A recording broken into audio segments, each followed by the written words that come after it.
Immersive reactions extras. Today, we're going to be going over both movies. I didn't for our deep dive series on our reaction channel. If you're new to our channel, we're Immersive Reactions. We go through we react to the movies and then we do our deep dives, our lore deep dives, behind the scenes. Today, we're doing lore and story. So it's not going to be a behind the scenes like normal. Anytime I can do lore, I'll do lore. I love going into like deeper into the world. That's all about what this channel is about. We're not just a regular reaction channel. We go deep behind the lines of these universes that are shown thematically on these movies that we watch. And yeah, what do I say? That's what makes us stand apart from other reaction channels that are speeding through their content, going from next one to next one. We're all about the people who love getting deep into these worlds, love the books. Right now, I'm reading the first Dune book on Patreon. It's a Patreon exclusive, so you can go and see my reaction to the books. We have a bunch of other books there. I'm doing Game of Thrones, The Green Mile, and The Silmarillion for Lord of the Rings. So if you want to see first-time reactions to all of those things, you can go ahead and go see that. But today we're going into Dune. Now, what was your first impressions of these movies in general? The different house and different politics, how they... Yeah. Did you like them? I like the different house. But it's just... At first, I was a little confused. But then when they got into the second movie, everything kind of pieced together more. Yeah. But it definitely did. Yeah, I like the... And our dynamic is, just in case you didn't know, I'm an amateur fantasy writer. I spend a lot of time creating my own worlds, creating my own characters, dialogues, times, histories, societies, economies. Like, I'm a history buff, like, first and foremost. I spent a lot of my schooling life focusing on, like, histories and stuff like that. She's more of, what would you consider yourself? She's more the normie. Not so versed in history. You're like the blank slate. You absorb everything through just, it is how it is, you know? Yeah. I am coming at it from a different angle entirely, and I think that's a good dynamic. I'm over and then experiencing them more. Yeah, I'm constantly analyzing, thinking to myself, like, this is from this part of history, this is inspiration from this book or that book. So that's the dynamic you get here in Immersive Reactions. And I think you're more of absorb things throughout the entire thing, and then you're like, wisdom buff. 3, 2, 1. And you give all your stuff. I'm just like the freaking tweaker on this show. I'm not really that, guys. I'm just saying that's how I feel like I am. I guess. But today we're going to get into it. We're going into our lore and story. This is brought to you by, I believe it's called Film Comic. I really like the part where Smith gives you hallucination. You can see to different things and different houses. I don't know if it's called houses. I think I'm using the wrong word. But different houses I don't know. Have different characteristics. Like they deal with things. Yeah, it's just different. They're all different. Like, different backgrounds. They come from all different planets. Yeah. So their planet is brought up on a certain ideology, and their ideology is eventually who they go out into space and be. Atreides are more of your typical, traditional, honorable house. Courage, honor, sacrifice, dedication.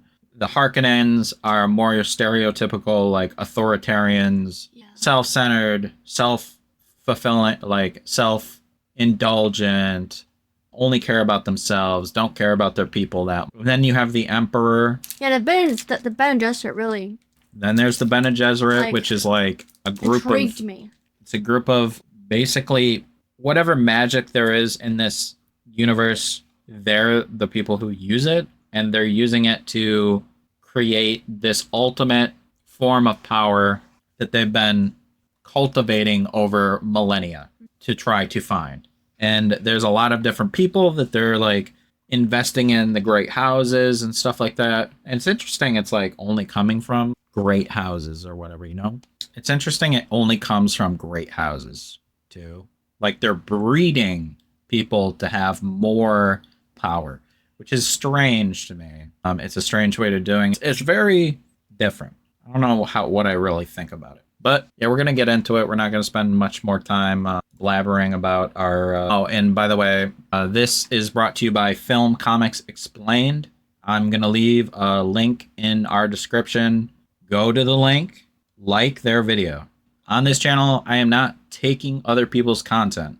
I am experiencing their well-developed videos, video essays, and I am not stealing this content from them to redistribute. That is not my... If you do not want to watch this video and just go watch their video, go do that. I'd rather you go watch their video than watch my video, because they put in all the work to make this. And this is just a reaction to the universe that they've cultivated and brought to this video. So go like, subscribe to their channel. And without further ado, we're going to get into it. And 3, 2, 1. You've been fighting the Harkonnens for decades. My family's been fighting them for centuries. By taking Arrakis from the Harkonnens and making it ours, he sets the stage for... Years we've traded blood. I need to see it in your eyes. You're not human, they're brutal. I guess about you. We gave her something to her. What you believe, I believe. Knife, chip, and shatter. The good. Hey guys, what's happening? Nihat here with Film Comics Explained. And today, we're diving into both parts 1 and 2 of Denis Villeneuve's adaptation of Frank Herbert's Dune. While I have an expansive playlist covering all the major concepts, players, factions, and organizations in the franchise, from the Fremen, the Sandworms, the Spacing Guild, the Bene Gesserit, Mentats, the Harkonnens, the Atreides, the Sardaukar, the god Emperor Shaddam Corrino, and more, links in the description. My aim with this video is to explain what happens in both films in relation to the lore from the books. I'm also going to explain the main differences between the book and films in the third and final section of the video, at the very end. See possible futures all at once. And so many futures our enemies prevail. But I do see a way. In a galaxy where humanity has existed for over 10 millennia, mankind has branched out to colonize many planets, governed by aristocratic houses under the guidance of the imperious House Corrino. While there are many more revealed throughout the series of the books, for the purposes of this breakdown of Book 1 and the 2-part adaptation, we'll focus on House Harkonnen, House Corrino, referred to as Houses Major, and House Fenring, a House Minor. At the heart of this interstellar chess game is the desert jewel Arrakis, the only source of the coveted spice melange. This substance not only promises to extend lifespans and prescient abilities, but is also the linchpin of space travel, monopolized by the Spacing Guild. Its navigators, high on spice, employ fold space technology for instantaneous galactic voyage, a dazzling feat of prescience over physics. This was all the result of the Butlerian Jihad, a crusade against the thinking machines that once enslaved humanity 10 millennia ago, culminating in their obliteration. For more information on that, check out my video on the Butlerian Jihad. The Void birthed the spice-dependent guild navigators and the Mentat, humans trained to mimic the logical prowess of computers. It also gave rise to the Bene Gesserit, a matriarchal order with the air of witchcraft, wielding powers honed through epochs of genetic manipulation and rigorous training. If you had been unable to control your impulses, we could not let you live. Their quest for the Kwisatz Haderach, a male Reverend Mother with unparalleled prescient abilities, underscores their ambition to navigate not just space and time, but the very evolution of humanity. Arrakis itself is a crucible of survival. Its desert's home to the Fremen tribes, whose societal norms, a blend of martial prowess and water conservation, are as harsh as their environment. Here, water is a currency of honor, and the giant sense integral to the creation of spice reigns supreme. Woven into the fabric of Fremen belief is the prophecy of a male messiah, courtesy of Bene Gesserit influence, promising a future where Arrakis blooms anew. This intricate interplay of power, survival, and prophecy sets the stage for an epic that challenges the cosmos. At the epicenter is Paul Atreides, the son of Duke Leto and his consort Lady Jessica, a member of the enigmatic Bene Gesserit sisterhood. The Order, adept in roles ranging from truthsayers to advisors, hides its innumerable societal contributions in mystery, all while pursuing a singular grandiose project, a 10-millennium-old eugenics program aimed at refining the human species. Beneath their veneer of surface lies a relentless pursuit of human perfection, with Paul unwittingly cast at the forefront of this interstellar endeavor, setting the stage for a revolution that promises to recalibrate humanity's trajectory. His sight is barely awakened, and now he goes into the fire. Part 1 opens with Chani, a daughter of the desert and the Fremen, unfurling the history and existence of her people on the arid expanse of Arrakis. Before even her first breath, the tyrannical Harkonnens held sway over the sands. The Fremen inhabit the desert planet Arrakis, long overlooked by the rest of the Imperium and considered backward savages. In reality, they're an extremely hardy people that exist in large numbers. The Fremen had come to the planet thousands of years before the events of the first novel as the Zen Sunni Wanderers, a religious sect in retreat. As humans in extremis, over time, they adapted their culture and way of life to survive and thrive in the incredibly harsh conditions of Arrakis. Their people are distinguished by their fierce fighting abilities and skill at survival in this environment. With water being such a rare commodity on the planet, their culture revolves around its preservation and conservation. Residing in siege communities, the Fremen of Arrakis were governed by knaves and adhered to a trial-by-combat justice system, with victors assuming responsibility for the defeated's family. Their secrecy was maintained through spice bribes to the Spacing Guild, and they embarked on a long-term terraforming project. Each siege featured a Sayadina, akin to a Bene Gesserit Reverend Mother, highlighting their spiritual depth influenced by the Bene Gesserit planted myths, including a Messiah legend. Revering as deities called Shai Hulud, the Fremen mastered worm riding, contributing to their mystique.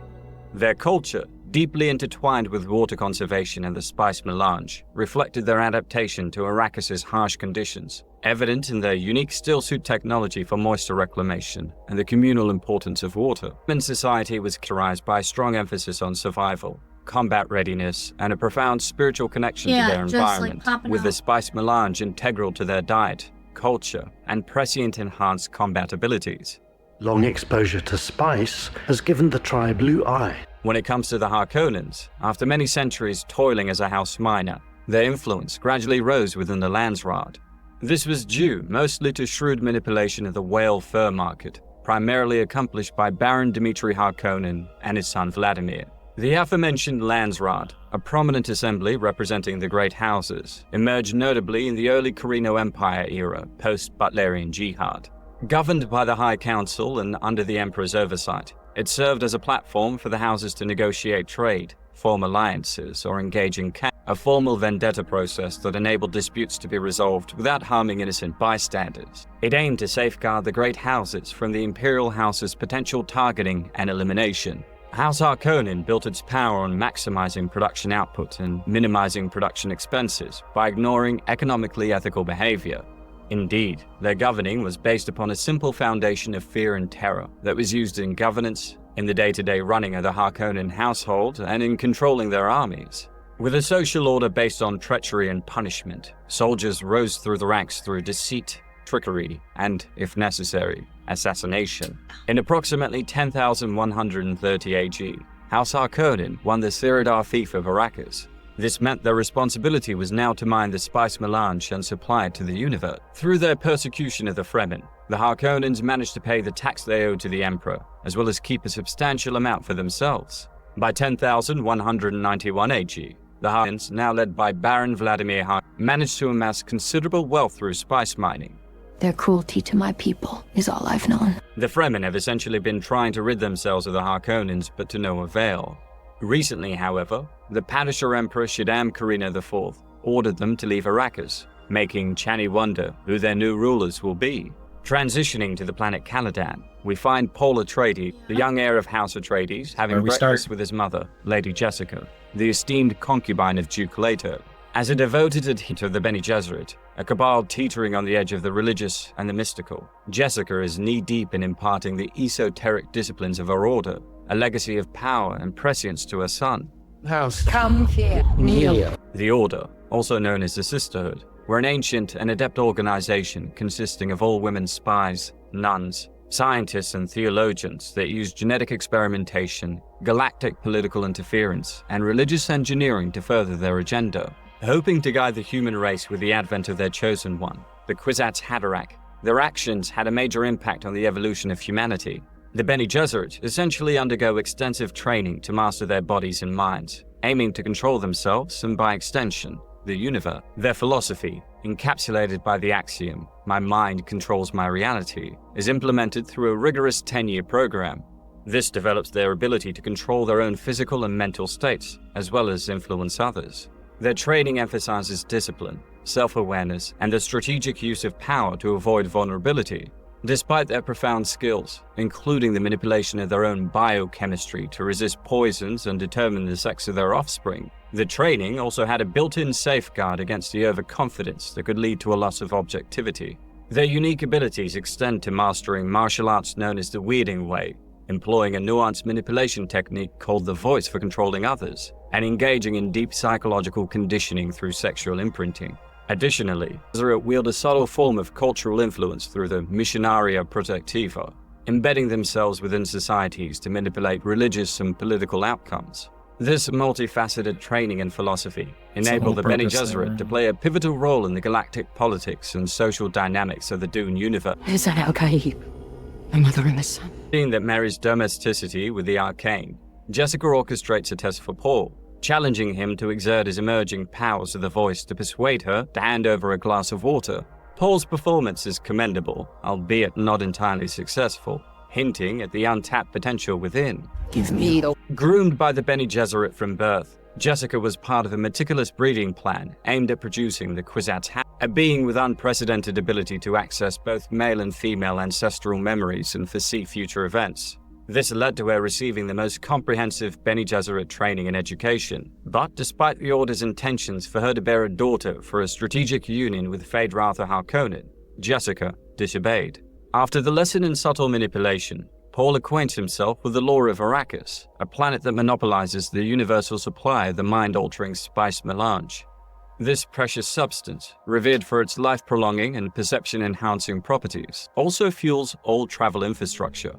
Produced through a cycle involving sand-trout excretions and water on Arrakis, the effects of melange included mind expansion, prescience in certain individuals like the Bene Gesserit and Guild Navigators, and health benefits like increased longevity. Regular consumption resulted in distinctive blue eyes, known as eyes of a bad, and heavy reliance led to profound physical dependencies, particularly evident in Guild Navigators and the Fremen. Even a desert mouse can survive. Duke Leto, along with his War Master Gurney Halleck and Mentat Thufir Hawat, receive an Imperial envoy led by the Spacing Guild, who formalized the awarding of Arrakis to House Atreides. The Spacing Guild, known among its members as Corpus Luminus Praenuntiata, the Union of the Foreseeing Eye, held a monopoly on faster-than-light space travel, playing a key role in insular shipping and trade during the Carino Empire. They are a pivotal element of the political tripod supporting the Great Convention, established post-Butlerian Jihad, to honor human life and regulate warfare. And the Guild's spice-infused navigators used Holtzman-drive-powered Highlander crafts to navigate folded space safely, thanks to their prescient abilities granted by the spice melange. Primarily comprised of male navigators undergoing a mutation to harness mathematical and prescient skills, their control over space travel was crucial to the Imperium's operation, marking the start of the Imperial calendar with its foundation. As House Atreides ascended the ranks within the Landsraad, becoming a beacon of burgeoning power, the Emperor has been devising a cunning plan to eliminate their rising threat. Perceiving the growing influence of Duke Leto Atreides as a danger, Shaddam has been conspiring with Baron Vladimir Harkonnen to eliminate House Atreides, one of the honorable houses major within the Empire, and bestowing upon them the stewardship of Arrakis effectively serves as both a gift and a gilded trap. How can the Emperor... Everything we've built! When is a gift not a gift? Despite his actions against Leto, Shaddam secretly admired him and even wished for his daughter, Princess Irulan, to marry Leto, seeing him as a worthy successor in the absence of a male heir. Also a result of Bene Gesserit manipulation. Despite sensing the Emperor's treacherous intention, Duke Leto embraces the challenge of Arrakis as an opportunity to cement his family's legacy and power, aiming to succeed where the Harkonnens faltered for 80 years. There is no call we do not answer, there is no faith that we betray. Celebrated as the Red Duke and lauded for his justice, Leto Atreides I served as the 20th Duke of House Atreides and was the father of Paul and Alia with his Bene Gesserit consort, Lady Jessica. Renowned for his equitable and benevolent governance, his reign spanned the fertile world of Caladan before moving to the desert planet, all while in a war with his adversary, Baron Harkonnen. In the middle of this political maneuvering, Paul seeks adventure and insight by petitioning Duncan Idaho, the epitome of martial prowess, to escort him to the dunes of Arrakis ahead of their scheduled departure. Having had a dream of his death, he believes that by being there, he might be able to stop Idaho's demise. I saw you lying dead. Felt like if I had been Yeah, you should not read these subtitles. When did you feed them full speed? there, you'd be alive. Duncan, adhering to duty of a premonition, rebuffs Paul's request, dismissing his ominous dreams of the Fremen and the fall in battle with a pragmatic. Dreams make good stories. Everything important happens when we're awake. Duncan Idaho, a distinguished Genaz swordmaster, lent his formidable martial prowess to House Atreides after they saved his life from the Harkonnens. He achieved unparalleled mastery in the arts of the Genaz school, swordmasters that basically served as elite commanders, educators, and protectors for the nobility. Esteemed for their unmatched combat skills, surpassing even the fearsome Sardaukar, the Emperor's ruthless army, swordmasters like Idaho and Gurney Halleck were instrumental in honing the Atreides forces into a formidable brotherhood of honorable warriors. The resurgence of melee weaponry, a hallmark of the swordmaster's expertise, came in response to the advent of shielding technologies that rendered conventional firearms obsolete, marking a return to the primacy of the sword and knife in war. Undeterred, Paul turns to his father, Duke Leto, with the same plea he gave Idaho, only to be gently denied. Standing firm in the swirling sands of political machinations, Leto needs Paul as an anchor by his side and is worried about the risk. A great man doesn't seek to lead. He's called to it. He details the Emperor's orchestration of a war between House Atreides and House Harkonnen, a conflict designed to bleed both houses dry, tipping the scales of power back to the throne. But eyeing the chessboard with a keen eye, Leto plots to weave the formidable desert power of the Fremen into the might of House Atreides, aiming to outmaneuver the Emperor's gambit. Within these grand designs, Paul wrestles with self-doubt about his capacity to fill his father's considerable boots. In a moment of vulnerability, Leto shares his own youthful uncertainties, offering assurance that Paul will navigate the path to leadership with grace. But if not, he will still love him all the same. You'll still be the only thing I ever needed you to be, my son. With danger on the horizon, Gurney Halleck, the loyal Atreides warmaster, crosses blade Paul. The sparring session is as much about steel as it is about instilling a sense of vigilance against the Harkonnen menace. The lesson, ruthlessness, is a virtue in the theater of war. You never met Harkonnens before. I have. They're not human, they're brutal. Esteemed alongside Thufir Hawat and Duncan Idaho as one of Paul's primary mentors on Caladan, Halleck was known for his uncompromising yet noble spirit, blending the ferocity of a warrior with the soul of a musician. Despite his formidable presence, marked by loyalty and a capacity for deep hostility. Yeah, in the book, there's a lot more parts where he's singing like a song. Like he's like singing like a tune, like playing a whistle, like singing a song. Like at one point, he's asked by Leto Atreides to go secure some support from the spice people who are left on the planet by the Harkonnens are going to leave because they don't want to serve the house, Leto Atreides. And so he go play them a song and can try to convince them to stay. And his character is not that in the movie at all. It's more of a straightforward, like kind of badass character. Avoided the use of melange. A skilled balisette player, his musical talents and penchant for quoting the Orange Catholic Bible lent a unique depth to his character, often bordering on the prophetic. He was renowned for his unmatched prowess in combat and was capable of besting even the elite Sardaukar. Duncan Idaho once remarked on Halleck's unparalleled ability to intertwine his martial and musical talents, suggesting he could serenade you to death without missing a beat as the epitome of a warrior poet. What do they say about this hellhole again? To shower, you scrub your ass with sand, my lord. That shall suck at the abundance of the seas and the treasure hid in the sand. Meanwhile, Paul's nights are haunted by visions of Chani, a spectre of destiny weaving through his dreams. The plot thickens with the arrival of Jessica's Bene Gesserit superior, Reverend Mother Gaius Helen Mahayim, truthsayer to the Emperor, bringing with her an air of intrigue and foreboding. She's now truthsayer to the Emperor himself. She wants to know about your dreams. Prior to this ominous audience, Wellington Yue, the epitome of medical virtue, offers Paul a cryptic warning in Mandarin. The Bene Gesserit's motives are a labyrinth of their own. Suk doctors, emerging from the prestigious Suk school, were renowned for their exceptional medical expertise and rigorous mental conditioning. This rendered them incapable of betraying patients or committing murder. It made them highly sought after by wealthy families and influential organizations, ensuring their loyalty and eliminating the risk of them being exploited as assassins. Much like the Mentats and the Spacing Guild, the inception of the Suk School and its unique educational approach were direct outcomes of the Butlerian Jihad, representing humanity's endeavor to understand and heal its physiological conditions without the reliance on prohibited technologies. And as the doctor of the Atreides family, Wellington is a trusted member of the faction, charged with healing and protecting their bloodline. Upon meeting Paul, Mahayim puts him through the test of the Gom Jabbar, a poisoned needle and a pain-inflicting box to judge his character. Enough. Employed by the noble houses and extensively by the Bene Gesserit, the Gom Jabbar served as both a means to eliminate rivals and a test of humanity. When testing an individual, the Bene Gesserit placed it against their neck to deter withdrawal. The test, involving significant pain, measured whether a person's awareness was sufficient to override their primal instincts. An animal caught in a trap will gnaw off its own leg. What will you do? Post-examination, with the curiosity of a cat eyeing a mouse, Mahayam probes Paul about his dreams, inquiring if his visions ever breached the veil of reality. In the aftermath, she turns her anger towards Jessica, reprimanding her for daring to deviate from the Bene Gesserit plan. Due to her love for Duke Leto, she bore him a son instead of the intended daughter meant to wed a Harkonnen. So much potential wasted in a male. We were told to bear only daughters. Accusations fly as Mahayam, later revealed to be her mother, implies Jessica audaciously hoped that her boy could be the Kwisatz Haderach ahead of schedule, an idea as scandalous as it was tantalizing.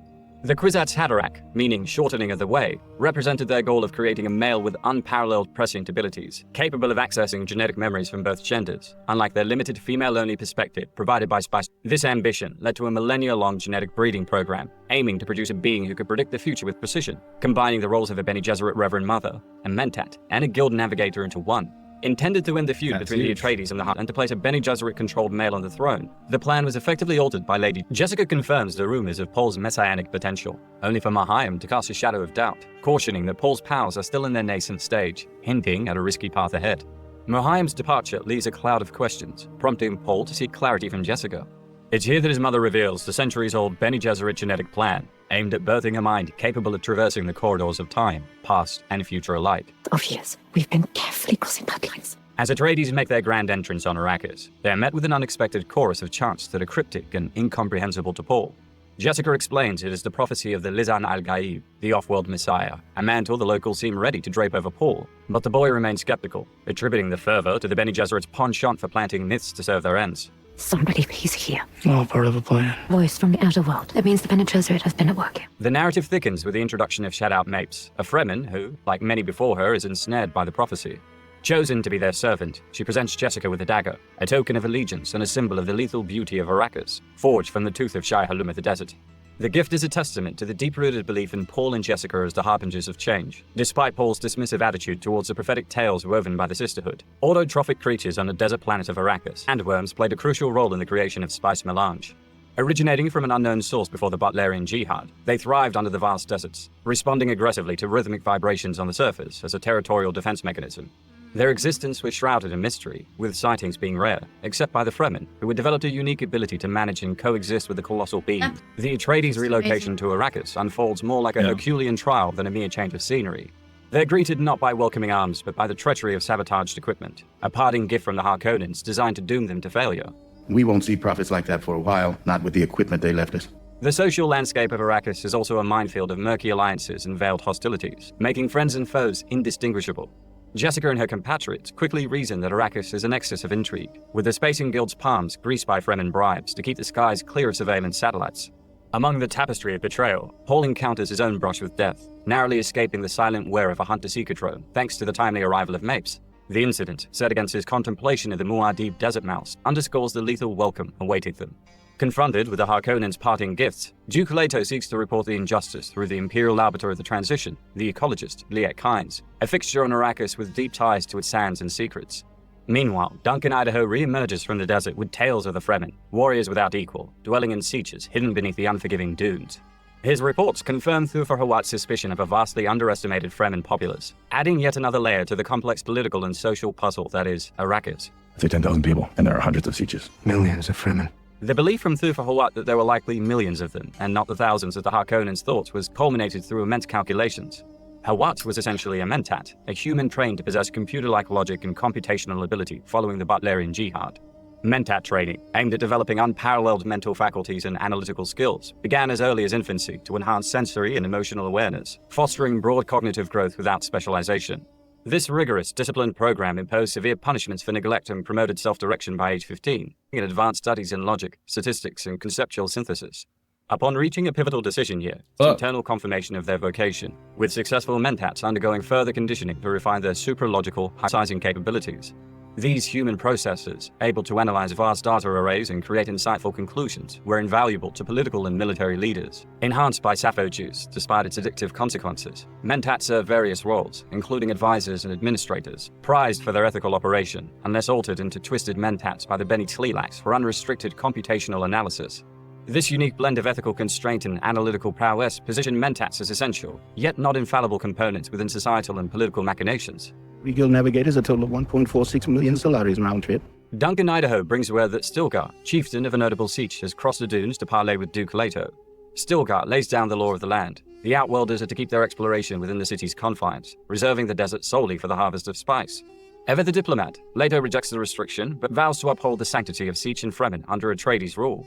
Name what you want. I ask for this, do not trespass in our lands. And you will never be hunted while I govern here. A formidable Fremen leader and Nabe of Siege Tarb, Stilgar embodies the essence of Fremen valor, with the title Nabe denoting a warrior sworn never to be captured alive. Ascension to this role typically demands the defeat of the preceding Nabe in combat, underscoring the position's martial roots. Duncan Idaho describes Stilgar as a paragon of Fremen virtue, so much so that in the books, Idaho himself becomes deeply aligned with both the Atreides and Fremen cause. Stilgar's dedication to safeguarding his people and the traditions of the Fremen, coupled with his profound connection to the merciless landscape of Arrakis, marks him as a sage of the desert, and he commands respect through his wisdom and unwavering commitment to making the inhospitable expanses of Dune a stronghold for his people. Despite Paul's invitation for him to stay, Stilgar takes his leave. Won't you say we would honor you? Honor requires that I be elsewhere. In a crash course on survival, Duncan reveals the marvels of Fremen ingenuity, from the life-preserving stillsuits to the paracompass. The Fremen make these? And still suits, tank compactors, and all kinds of ingenious things. The stillsuit is an ingenious survival apparatus, meticulously engineered to reclaim the wearer's moisture that's lost through sweat and urine. It purifies it for reconsumption via strategically placed catch pockets and a neck-mounted tube. This remarkable piece of technology enables an individual to endure the harsh desert for weeks, provided the suit is diligently maintained, while the Thumper operates as a vital device to attract the colossal sandworms with its rhythmic pounding, triggered by a spring-loaded clapper.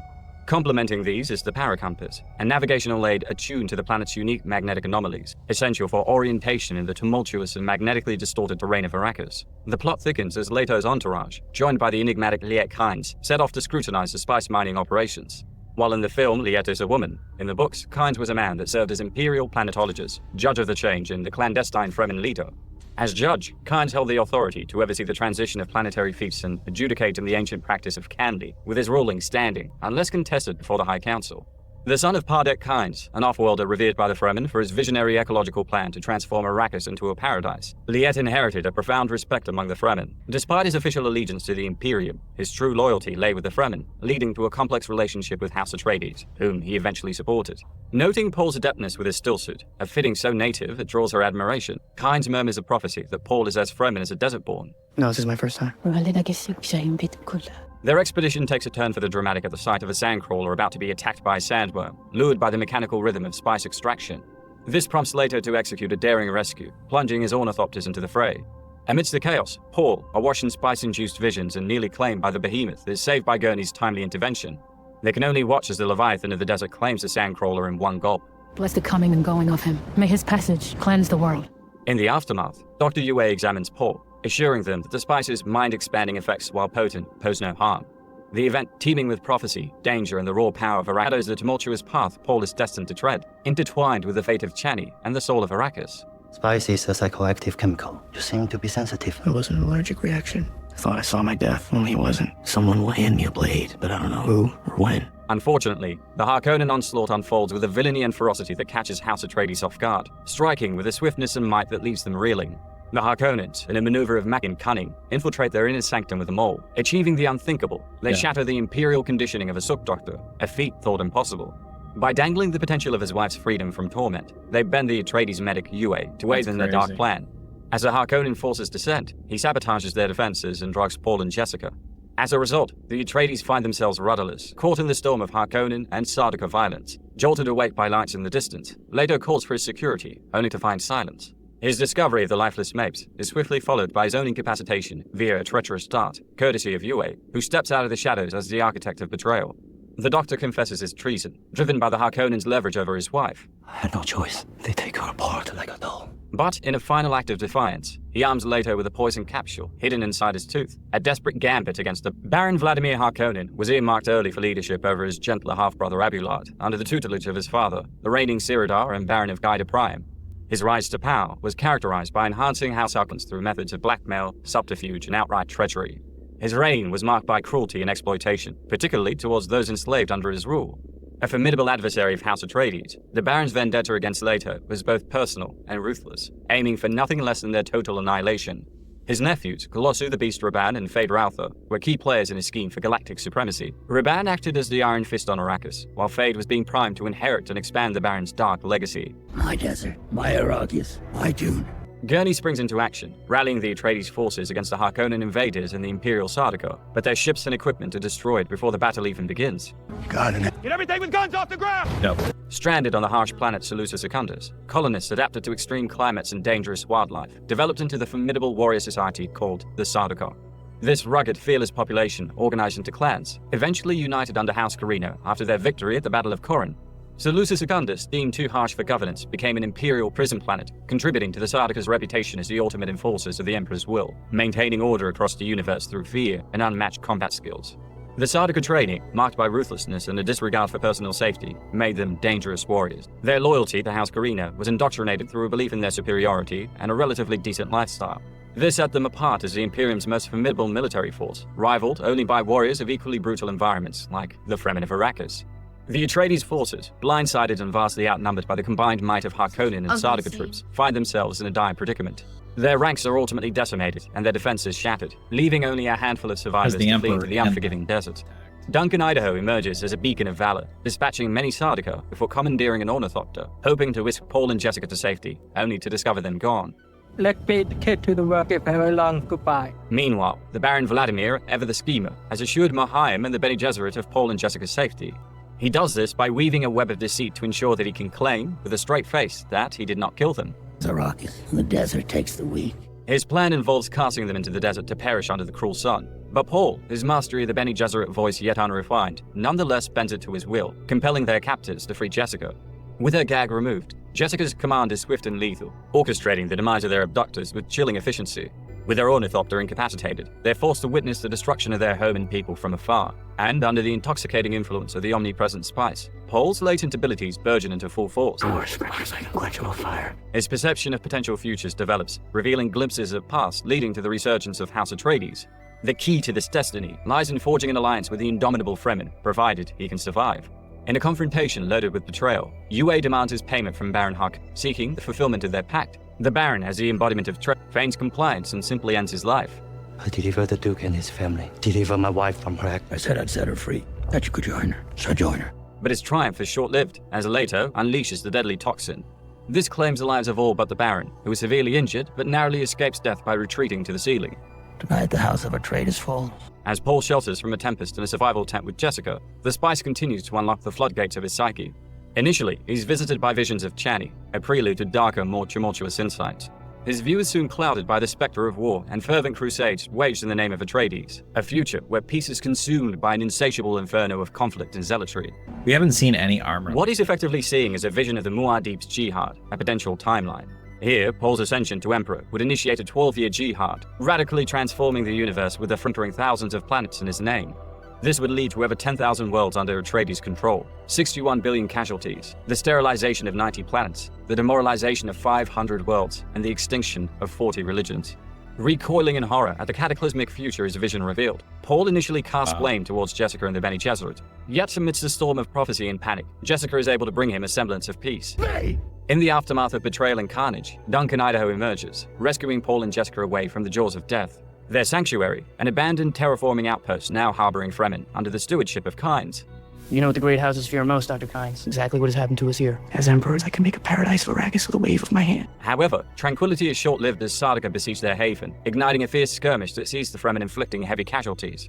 Just as Paul had foreseen, here Duncan lays down his life to enable Paul, Jessica, and Liette to escape. No! Duncan! In a daring move, Paul and Jessica take to the skies in an ornithopter, while the gravely injured Liette summons a son and is enveloped by the desert behemoth. As Paul navigates the ornithopter through a sandstorm, he's visited by another prescient vision, a Fremen guiding him through the art of survival by acquiescing to the movement of the desert. The mystery of life isn't a problem to solve. We must move with Heeding this advice, Paul surrenders to the storm, emerging battered but alive in the heart of the desert. Presumed dead by the Harkonnen and now under the relentless sun, Jessica and Paul trek towards the rumored sanctuary of a Fremen siege on foot. Their journey, marked by the ominous presence of a sandworm, leads them to a precarious standoff with a band of Fremen. This is the Duke's son. Why are you waiting? We need their water. Among them is their leader Stilgar, who deems Paul untouchable, a sentiment not shared by Janis, who begins to eye them with lethal intent. Recognizing Jamis from his visions, Paul stands at the precipice of destiny, his path inexorably intertwined with the sands and secrets of Arrakis. Please, go back to reason, Stilgar. He's not the one. Known for his ferocity in battle, Jamis was a valuable yet flawed Fremen warrior, praised by Stilgar for his bravery but criticized for excessive violence, limiting his leadership potential. His aggressive nature, however, secured him a respected place in the tribe. In a bid for sanctuary and a return to Caladan, Jessica plays her hand, promising extravagant rewards. Unimpressed by the material offerings of Outworlders, Stilgar proposes a split fate for mother and son. With the fire of youth still within him, Paul will be welcomed to the siege, while Jessica, deemed too old for the rigors of Fremen warfare, faces abandonment. We can learn our ways, but the woman isn't trained. But underestimating the duo's Bene Gesserit prowess proves to be Stilgar's folly, as they quickly disarm the Fremen, securing their position with a blade at its throat. Recognizing Jessica's affiliation with the Bene Gesserit, Stilgar recalibrates his stance, agreeing to shepherd both of them to the safety of the siege. Why didn't you say you were a weirding woman? Our conversation ran short. However, this accord is fractured by Jamis, who demands combat with Jessica. As a result, Paul steps forward as his mother's champion, sealing his fate in a duel that echoes through his visions. Here, Chani extends a crysknife to Paul, a gesture of compassion for the young Atreides, whom she believes is about to die, a poignant intersection of prophecy and reality. I will not have them. You talk like a leader, but the strongest leads. In a duel that pits youth against experience, Paul astonishingly dominates Jamis, showcasing not just a knack for combat, but a mastery, courtesy of his elite training. Despite his advantage, the revelation that Fremen duels are a fight to the bitter end throws him, for Paul is yet to stain his hands with the blood of another. The spectacle of a mere boy besting a seasoned warrior might seem a mismatch of epic proportions, yet Paul, driven by necessity of a desire, was victory, and with it, a newfound status within the tribe. This victory plunges Paul and Jessica deeper into the Fremen way of life, a culture where even in death, utility reigns supreme, evident when Jamis is distilled to his essence, his water reclaimed by the tribe, as a stark testament to the value of life's most fundamental resource. You're one of us now, a life for a life. Come with us. Witnessing a Fremen defying the impossible to ride a behemoth worm, Paul and Jessica are ushered into the heart of the desert by Chani, who hints at the dawn of a profound journey. She whispers to Paul, this is only the beginning, a prelude to the odyssey that lies ahead in the shifting sands of Arrakis. Desert power. This is only the beginning. You have much to learn. I will show you the ways of the desert. Come with me. Daughter of the half-Fremen planetologist Liet Kynes, Chani emerged as a formidable fighter preceded by her presence in Paul's prescient visions. Their burgeoning romance would significantly shape the universe's destiny. Chani is the daughter of Kynes. No, seriously, it gets pretty wild. And for more information for those that want spoilers, check out my video on the God Emperor of Dune after this video. Muad'Dib, the one who points the way. These are our own religious patterns, aren't they? This is our doing. What if Paul Atreides were still alive? Enough. Part 2. As we pick up with Part 2, we find Princess Irulan Carino, daughter of Emperor Shaddam IV, chronicling the secret attack against House Atreides by the Harkonnens. Born to the 81st Padishah Emperor and Bene Gesserit in Nurul, Irulan emerged as a pivotal historian. Raised in the grandeur of the imperial court with her sisters, her education was steeped in Bene Gesserit teachings, preparing her for a life of political maneuvering and elegance. With the grand designs of others who eyed her as a tool for exploitation, Irulan's journey found her individuality and ambition clashing with familial and societal expectations. The actions of her father entwined her fate with Arrakis and the universe at large, setting the stage for her role in the tumultuous events that followed. She notes that with the stealth of shadows, the Harkonnen forces executed their assault on Arrakis, catching all off guard under the veil of night without a declaration of war.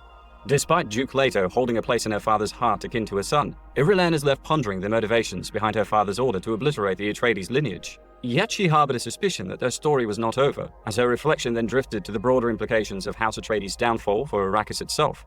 Here we shift back to the Fremen, Paul Atreides and his expectant mother Lady Jessica, as they embark on a perilous journey across the desert to the refuge of Siege Tabar. Shielded from the scorching rays of the Arrakis sun canopus and nestled within the sanctuary of mountains or rock formations, Sieges functioned as a fortress and home for the Fremen. These vast complexes, carved by nature or Fremen hands, sprawled into works of tunnels and caves, accommodating not just families, but the entirety of a self-sufficient society. Each siege, functioning as a small city, supported its own economy with spice processing, stillsuit manufacturing, agriculture, and essential water conservation systems. Governed by an abe and vigilantly protected, the sieges balanced communal living with private family spaces known as yellas. Residents of these quarters followed Fremen customs, passing to the son, or in the case of a Tahadi challenge, to the victor. Notably, some sieges, like Siege Tabar, were distinguished by harboring a stunted sound essential for the sacred water of life rituals, underscoring the deep intertwining of Fremen life with the ecology of Arrakis. In an intimate moment, Paul Atreides finds solace in the sand, confiding in the not-yet-arrived spirit of his sister. He discusses their father's demise, the world's inherent cruelty, and his daunting fear of running out of time to mend the fractures of their reality before she joins them. The reflective speech is abruptly curtailed as reality intrudes, with Paul and Jessica compelled into hiding from the ever-vigilant Harkonnen scouts.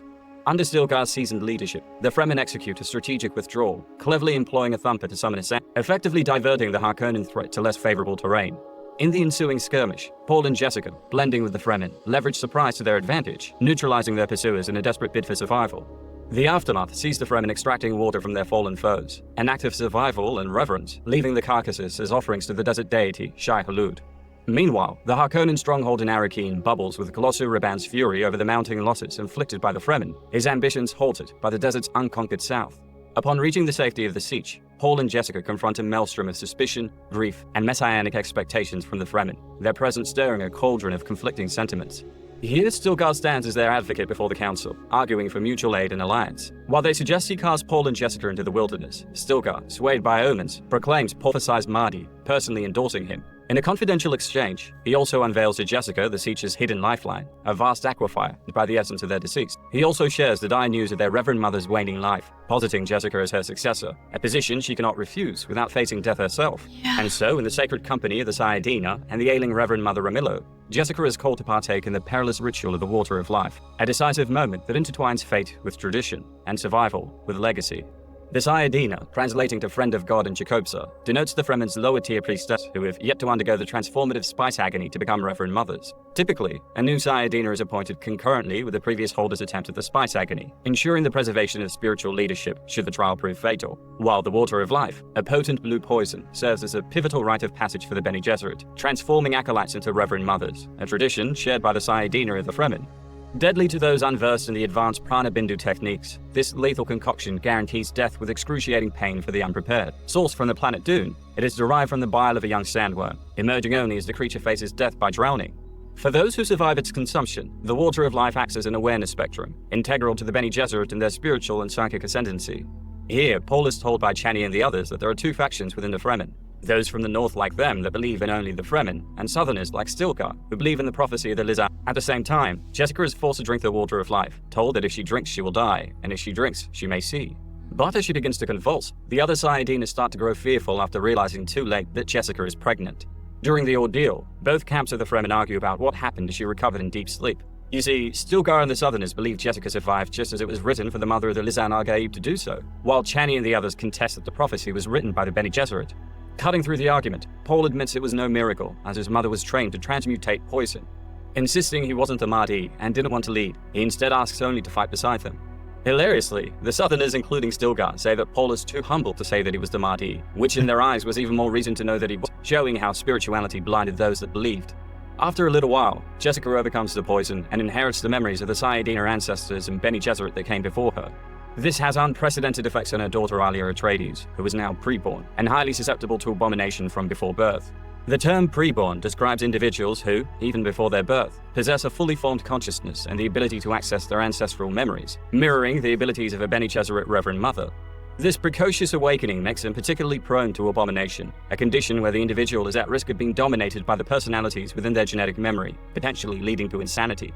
The Bene Gesserit actually regard those labeled as aboms with deep fear due to their uncontrollable access to collective ancestral knowledge and resultant psychological instability, posing a significant danger. As such, they enforce a draconian measure against those suspected of being abominations, mandating their immediate execution to prevent any threat they might pose. With Jessica gaining new information and prescient abilities, her daughter does so as well. Too young to have developed her own personality, and overwhelmed by the ego memories of their ancestors, this has catastrophic effects on Alia.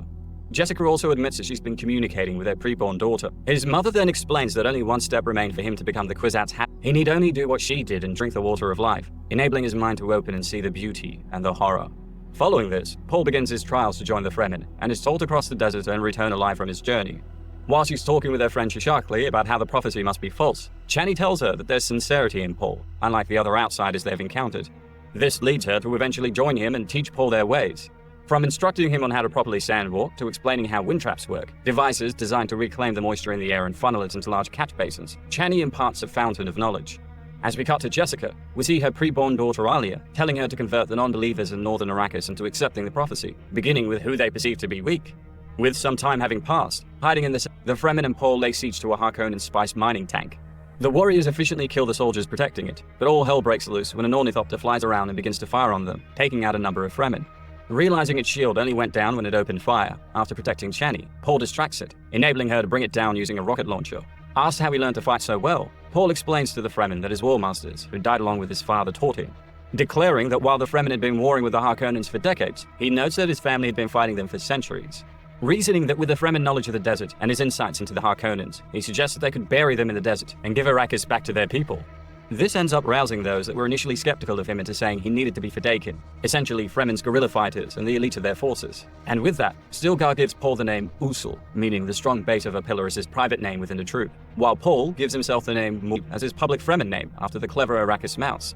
This leads to Paul Muad'Dib Usul becoming accepted by the entire tribe, as he and Chani begin to develop a romantic relationship. Here, we're equal. Men and women alike. What we do, I'd like to be equal to you. As they do so, Chani reveals her private name in the troop as being Sah, meaning Desert Spring. While she effectively hates the name and its association to an ancient prophecy, it should be noted that it ends up being significant later. Under his leadership, his Fedaykin experience victory after victory against the Harkonnens, and Paul's prestige and aura among the Fremen grows. This not only angers the Baron, but leads to him threatening Rabban with death if their ability to produce spice is further endangered by these events. Paul also finds himself experiencing horrific visions of him following a mysterious figure, later shown to be Jessica, heading south. In it, the land is scattered with corpses, due to the holy war he felt would happen if he were to become the Lisan al-Gaib. Don't try to impress anyone. You're brave, we all know that. Nothing fancy. Hey, I'm serious. Nothing fancy, or you will shame my teaching. I won't shame you. To gain full acceptance among the Fremen, one must master the perilous skill of sand riding, controlling the colossal sandworms indigenous to Arrakis using megahooks.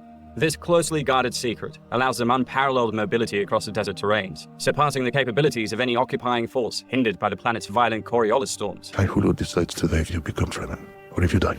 Despite the inherent dangers of commandeering such a behemoth, Paul embraces the challenge by successfully riding a grandfather sand, the largest they'd ever seen. This cements his place within the Fremen community as a fully integrated member of the Siege. Upon hearing this, Jessica proclaims that Shai Hulud will bow to the boy from the outer world, sending her followers to spread word of the prophecy and how it was coming to fruition. With many in the north now starting to believe in Paul, Jessica then heads off to southern Arrakis to spread word of the prophecy to the millions of fundamentalists. While she wants Paul to join her, he feels that they're giving the people false hope and that him joining her would lead to his visions coming true. The journey there on Sandworm is a dangerous one, with her group forced to pass through a Coriolis storm. A Coriolis storm on Arrakis is a devastating sandstorm, its ferocity magnified by the planet's rotation, propelling winds to terrifying speeds of up to 700 kilometers per hour.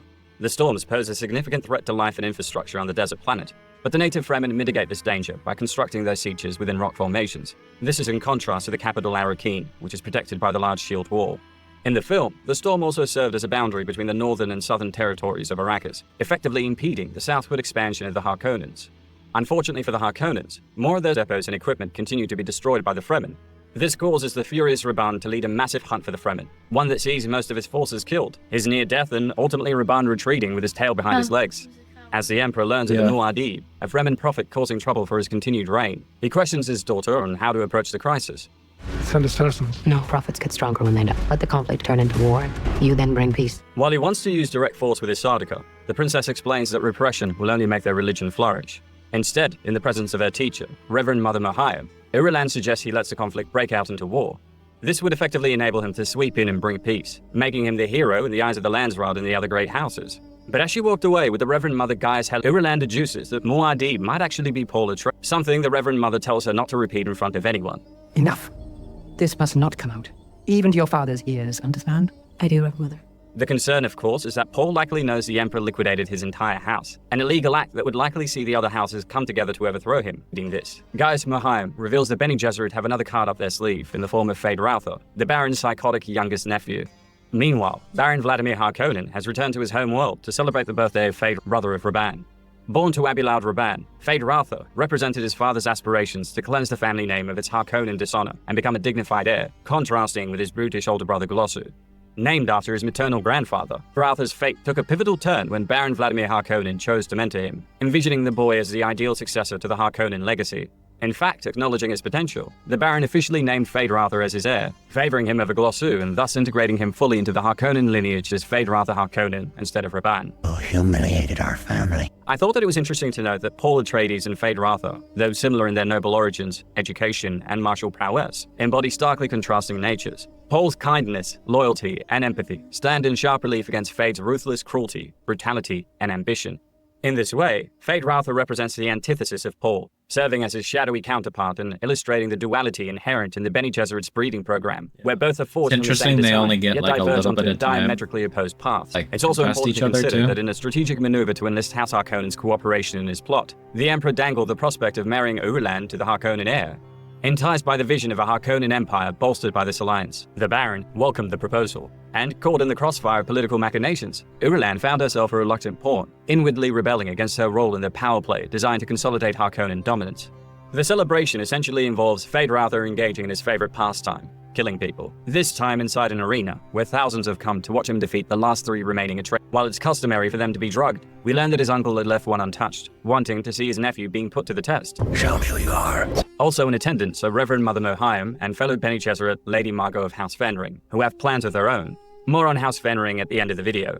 Although the 2 intoxicated soldiers are easily beaten, the last one proves to be a match for the youngster, something he admires. So much so that he removes his shield and is angered when the court jesters try to interfere by injuring him. Feyd-Rautha, he's psychotic. When he eventually defeats him, he even tells the man that he fought well before walking out of the arena and yelling at his uncle for trying to kill him. The Baron explains that news of the Emperor's hand in the destruction of House Atreides would cause the great houses to rise up against him, and this could enable Feyd-Rautha to sit on the throne. The Bene Gesserit have also sent Lady Margot Fenring to use the voice against Feyd and put him through the test of the Gom Jabbar. After he passes, she manipulates him into sleeping with her, giving them control over the Harkonnen bloodline, with her now carrying his daughter. Who comes back from the dead? At the same time, finding Gurney Halleck operating as a smuggler, along with some Fented, Paul brings him into the fold. But his Fedaykin are not quick to trust him, believing Gurney to be a spy. In the novel, we actually discover there were a few Harkonnen spies embedded within Halleck's group that even make an attempt on Paul's life, but the movie omits this. Also gone is Gurney's attempt on Jessica's life, as he believed she was the spy that betrayed House Atreides. In the book, we learn the Atreides knew there was a mole among their ranks, with Halleck and Thufir Hawat believing it to be Jessica. But this was curtailed by Paul, who reveals it was Yue all along, convincing Gurney to swear allegiance to both Paul and Jessica. The Prophet. Why is that a bad thing? Use it. Because all my visions lead to horror. Because you lose control. Because I can't. While Gurney tries to encourage Paul to use the Fremen to lead an ultimate attack on the Harkonnens, Paul admits he was reluctant due to his horrific visions of what happens if he gains control. However, revealing he knew where his father hid the family supply of 92 atomic warheads, Halleck spurs Paul and his Fedaykin to plan an epic retaliation. Powered by nuclear fission, atomics were mired in deep psychological and societal disdain, largely due to their catastrophic historical application. Governed by the Great Convention, the deployment of atomics as offensive weapons warranted planetary obliteration. Yet, paradoxically, the Great Houses secretly amassed them against potential extraterrestrial threats. This collective repugnance stems from their apocalyptic use in the war against thinking machines, most notably resulting in the desolation of Earth and Corrin. But it should be noted that despite their prohibition, it's punctuated intergalactic history with significant incidents. As mentioned just before, this included Earth's obliteration before the Butlerian Jihad, the annihilation of thinking machines and biological life across several planets during the Great Purge, and the ecological ruin of Seleucus Secundus by House Tantor, which required the imperial capital's relocation to Kitane. Additionally, the obliteration of Corona during Shaddam IV's Great Spice War underscored the perilous legacy and continued fear of atomics in the universe. This is why their discovery begins to sow a rift between Chani and Paul, which continues to grow the closer he gets to ultimate power. With Jessica getting a demonstration from the caretaker on how the Water of Life was created, she commands her to wait for her son Paul, who will be coming to fulfill the prophecy. Meanwhile, unhappy with the performance of Raban, the Baron promotes Feyd-Rautha to governor of Arrakis, and the planet begins to witness his cunning. Laying siege to the planet with heavy bombing raids, the young governor manages to bury Siege Tabar and kill a number of Fremen, while forcing the rest to hide, telling Raban that he humiliated their family by failing to take control. Feyd-Rautha even embarrasses him in turn by getting him to kiss his feet in a sign of or die, or even up. With the Harkonnens hitting all of the northern Sieges, a war council is called by the Fremen in the south, where they are waiting for the Muad'Dib. Calling for Jamis to guide him as he did before, Paul receives visions telling him to drink the Water of Life to see everything, and Jamis explaining a good hunter needs to see in order to succeed. Because of this, despite Paul's reluctance, the survivors all make their way toward the south riding sandworms. While most of them head to the gathering, Paul makes a detour and drinks the Water of Life. Overwhelmed by visions of the future, including one of his sister Alia standing by a beach on Arrakis and telling him that she's with him, he slips into unconsciousness. At the same time, staying behind to spy on the Harkonnens, Shishakli is captured and eventually incinerated by Feyd-Rautha when she refuses to talk. With Jessica, the Fedaykin, and other Fremen unable to wake Paul, Chani is called to help. While she initially believed him to be dead, Jessica explains his vital signs were merely low and that he needed her help. Although she didn't believe in the prophecy, she's told that she's a part of it. With Stilgar uttering, he shall come back from the dead with deserts bring tears, a translation of Chani's name Sahar. She calls for them to bring her a drop of the Water of Life. After blending her tears with a mysterious substance and placing it on his lips, she wakes Paul up, confirming the prophecy of the Lisan al-Gaib.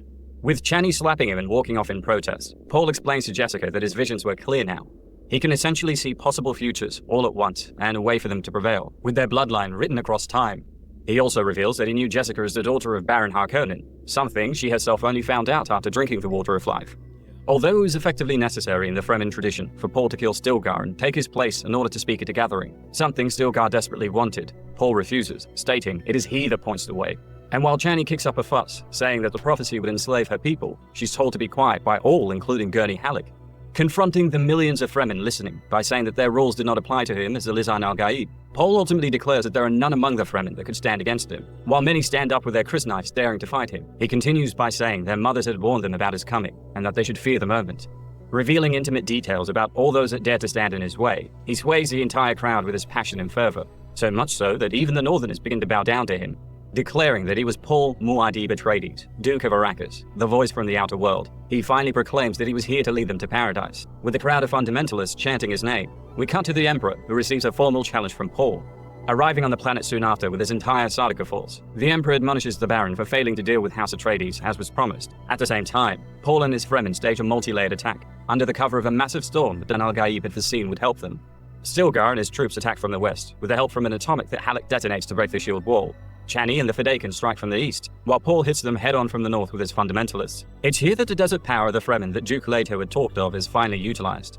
Using the sandstorm, sandworms, and the element of surprise, the Fremen cut a swath through the Sardaukar and Harkonnen troops, defeating them with ease. And as the Baron makes a desperate attempt to crawl to the Emperor's throne, Paul arrives and kills him, revealing that he knew he was his grandson. After ordering his Fremen to kill the Sardaukar guarding the Emperor and bring the prisoners to the Residency, Paul also tells them to throw the Baron's body in the desert, a humiliation to match the one shown to his father. As the Sardaukar and remaining Harkonnen troops outside flee in panic, their spirit broken by the Fremen, Halleck catches up to Rabban and fights him, culminating with his blade in Rabban's chest. With the battle, Paul confronts the Emperor for his role in the death of Duke Leto and the near destruction of House Atreides. With news that the Great Houses have begun to arrive in orbit, Paul tells Chani that he will love her no matter the outcome of what happens.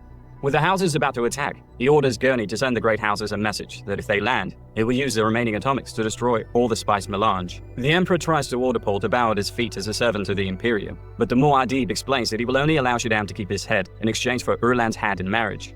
Challenged to Canmey, Feyd-Rautha agrees to be the Emperor's champion, putting him and Paul in a battle for control over the universe. The confrontation is fierce, using their mutual skill and ferocity, and although Feyd-Rautha manages to stab Paul, Muad'Dib ultimately strikes the lethal blow. With the rules of Canley binding the Emperor to comply, he's forced to kiss the hand of Paul Muad'Dib Atreides, Duke of Arrakis, the voice from the outer world, as the new Emperor of the Imperium. Unfortunately, Paul is informed that the Great Houses will not accept his ascension to Emperor, leading him to order the Fremen to load their armies onto ships to begin their holy war and head to the promised paradise. Notably, as Paul takes the hand of Urlan in marriage, Chani storms out, and the film concludes with her riding a sandworm into the desert. As long as I grew up on a prophecy story, are you prepared? You've been preparing me my whole life. Denis Villeneuve's Dune delivers more than just blockbuster thrills. Its conclusion offers a pointed exploration of the central theme the director aims to spotlight, the perilous nature of power. The narrative delves not just into the implications of Paul's burgeoning power for himself, but also recognizes its consequences for the galaxy, magnified by zealous followers. The conclusion, paradoxically showcasing Paul liberating the Fremen while inadvertently imposing tyranny on others, serves as a bitter lesson on the dangers of charismatic leaders and the dual-edged nature of power. Now, I think it's important to note that many of the events that take place in the film are quite different to the novel. And to give you some context, I'm going to discuss these in the final section.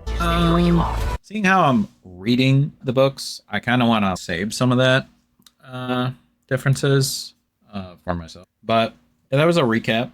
A lot of clarifications, all of which I probably can't mention right now. But I think my quick thoughts on it are like, it's very reminiscent of history. It's telling a story that's very familiar to humanity's past. It's not trying to be anything completely different other than that. Like he stated I don't know if he stated the author or the director, but the person who made the movie, the whole purpose of it was the corrupting nature of power. And when I first watched it, that's not really what I got out of it. As a story, that's the real world implication, what it's trying to tell to the audience. I personally don't care about what it's trying to tell to an audience. I care more about what individuals get out of it because a director could say, "Oh, I wanted to for it to mean like you need to get it. You're fine. I want it to mean like that this particular thing," and it could be completely different than what an audience gets from it, and what like a normal person gets from it, like a history buff gets from it. Like, it really doesn't matter what the intention was. It's just another perspective. And I don't see people who make things are just equal in their perspective as every other person. And that perspective is limited. Like, it's an opinion. I don't hold different opinions above any other opinions. And I don't have a lot of respect for people who just take their own opinions as like gospel, you know? It like people who take themselves too seriously, it's really a joke. Like, you got to be fluid in your perspective, in what you think, and you got to be able to adapt and not take yourself so seriously that you think your own perspective is like literally the stone it was made out of. Like, it's all perspective. Perspective's good. Different perspectives are good. It's when people like believe what they believe is so set in stone. It's just contrary to everything. People want that for security reasons, to lock down their core beliefs. You don't need it to, and especially for something like a story. What you get out of it is good for you. If someone gets something else out of it, it's completely fine too. That's the beauty of life. If you wanted to live in a world where it's just you, and you're the only one in the world, that would be the case, where you think something and it's real because you're the only one. But that's not how the world works. And the more people who just accept interpretation, accept that there is positives about some things and negatives about some things, and neutrality, like you can be neutral on something, the better we will all get along, especially with stories. It's crazy to me. It's crazy to me that you could watch a fantasy like this, right? And be so set in stone over something that, you know, I personally, when I look at something, I am looking at every possible, like, different person's perspectives. I seek out perspective, and I'm turned off when people are like, this is the way it is. That was the way the author meant to show it. Even when authors say that, I'm like, you sound like a clown. You sound like a clown who doesn't know what life is. Life is not set in stone. Life is fluid. And so, and that creates better stories too. When stories have a different life of their own past the reader, and like when, that's why I really like J.R. Tolkien, because he had opinions about like Dune. He didn't like Dune or anything like that, but we need to have a more of an open dialogue about things. It's really not, it shouldn't be like an uphill battle to have a conversation. And I think that's just what I think. But in the terms of Dune, my personal perspective, I'm neutral. It's very interesting. It takes a lot of cues from history, late 1800s, early 1900s, political, and feel, talking about like the wording used, you know, the themes, the way they wrap everything into the package that is very much, it's for its time. Frank Herbert, the author of Dune, it makes sense. It just completely makes sense for who he was at the time period he made these. Like, it's very ancient, new, a mix of both, like a denial of weaponry with the swords and everything, traditional cultures, very cued in, like, political structures. You have the kind of Atreides, and they call them aristocrats. It's not even aristocratic to me. Maybe, I haven't seen it, but maybe like in the grand scheme of things, it is like aristocratic, but they call them houses. So it's very Markle. Serfs, lords, king, emperor, like dukes. It's very monarch. We get a little reference of the Orange Bible, which I'm aware is like literally the Catholicism Bible. It's like an ancient religion because this all comes back from real world Earth. So like Catholicism had a big part of it. They talk about different religions and different sects of religions. Like the Fremen don't come from Arrakis originally, which I thought up until this video, I thought that was the case. The Fremen come up from a different planet and they were escaping they were like a religious minority that was looking for an escape. And I think the Fremen find the spice, the Fremen sell the spice to the outside world, and then people are like, let me take that, which is very reminiscent of, I don't want to oversimplify it, but like Middle Eastern oil. Yeah. Where a lot of nations, late 1800s, you have the British Empire coming in through Israel into Syria, like Baghdad, taking over that whole place, like basically like stealing the oil. And then all throughout, like the Western world going into the Middle East to secure oil.